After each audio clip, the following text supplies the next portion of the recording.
Heritage Malta holds a unique position for digitization due to our responsibility to safeguard millions of artifacts, including several UNESCO heritage sites. This abundance provides not just challenges, but also a fertile ground to refine our methodologies. To do so, the Digitization Department, thanks to local and European funds in the last 4 years, has invested heavily in equipment that ensures the development of such methodologies and techniques.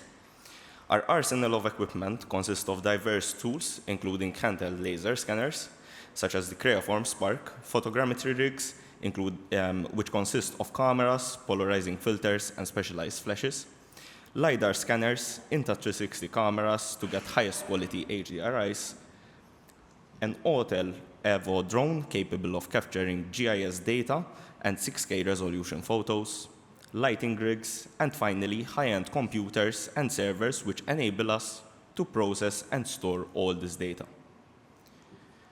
Throughout these 4 years, we have constantly invested in upgrading our equipment to handle specific and demanding tasks, from small artifacts such as the Venus to large sites such as Cittadella and Fort Ricasley.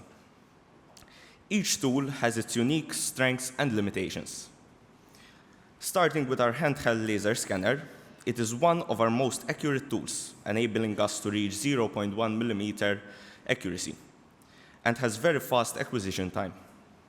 We are also able to visualize our scans in real time during the acquisition process. This ensures the best possible outcome on site, even before processing.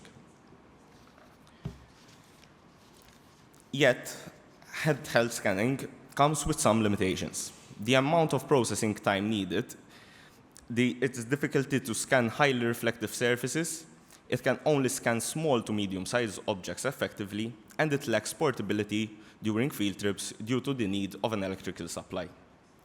What the laser scanner lacks, we can gain back from our photogrammetry rig. We can scan large objects through terrestrial and aerial photogrammetry, or even very small objects. It handles reflective surfaces slightly better, it is very portable, and excels at outputting detailed textures. Yet, photogrammetry also comes with its own flaws. With photogrammetry, we take the increased risk of human errors and setup errors, as it depends on the operator to make sure all the lighting and camera settings are correct. Maybe, most significantly, we cannot visualize the 3D model before arriving back at our office, so mistakes are not identified immediately. Although we get quite accurate models, this technique is not as precise as the other tools. Finally, we have the RTX 360, a portable and easy-to-use LiDAR scanner. Through this tool, we are able to scan at very precise rate, medium to large artifacts and large sites.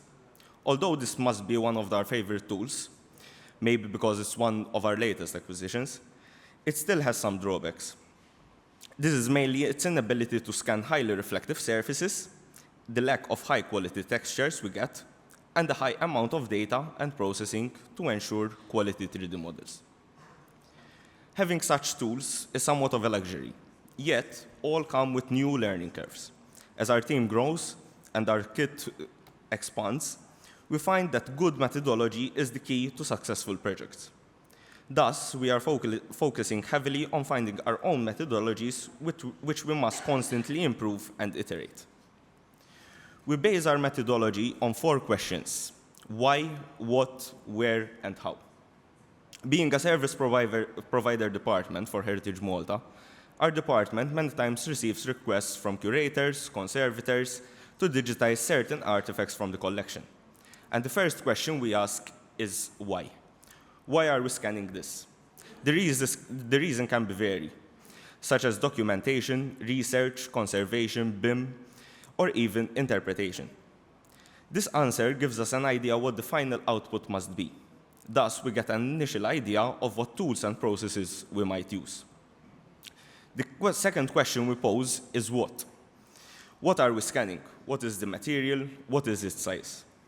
Following this question, we start to question where this object is situated, its location, if there are any handling issues, or if we can access the site or artifact easily.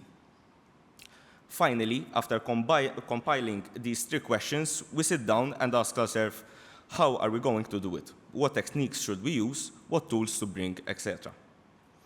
Through our experience of hundreds of 3D acquisitions, we understand that many times one tool does not fit all case scenarios. Thus, lately, we started experimenting and trying to perfect our methods of combining different techniques and tools to achieve our final models. By understanding the pros and cons of each tool, we are combining highly accurate technologies, such as LiDAR scanners, with other tools such as drone photogrammetry and terrestrial photogrammetry, through the use of targets. This enables us to get highly accurate 3D model meshes with high-resolution textures and gain GIS data from our drone. In complex scenarios such as the digitization of boats, we are not only using the combination of photogrammetry and LiDAR, but we are also using laser scanning to capture single components which can then be embedded in our final model. We are increasingly combining techniques through software such as reality capture, which I will let Francesco explain this further in our DICE Talpas case study later this morning. Surely, all of these techniques, as many of you can understand, come with their fair share of challenges. To start with, we are currently acquiring terabytes of data, and they come with their own cost and the need of constant storage investment and IT infrastructure. This data is not only an expenditure on our own agency, but also to our environment. Ensuring the sustainability of such data storage is one of the priorities of Heritage Malta. Another issue we might commonly face is time. Within my methodology, I forgot to mention the when, a daily question we pose to our superiors when a huge project needs to be scanned as soon as possible. We have to understand that although we cannot follow and develop as many methodologies and scientific techniques to output the most accurate 3D digital replica, we have to be aware of the needs of the specific model and their final output. The output of these 3D models and use cases varies from one project to the other. And although we would love to digitize every object to its highest and most precise quality, we understand that we might not be able to, and it would not be wise to, due to finite resources. The final issue I would like to mention is the standardization in the acquisition, documentation, and data management of such 3D models. One of our main objectives is that all of these scans and all of the data that we are gathering during the acquisition and post-processing is not lost in 10, 15, or even 100 years' time if possible. We are constantly thinking of ways how raw data can be reused, be well preserved, and can be edited or analyzed. This can only be done by ensuring that we standardize our metadata and paradata documentation and find common ground in our 3D digitization methodologies. And on that note, I would like to open the floor to my colleague Andrew, who I am sure has plenty to tell you about this, and of course explain the efforts Heritage Malta is doing on the collection and preservation of this data. Thank you for your time.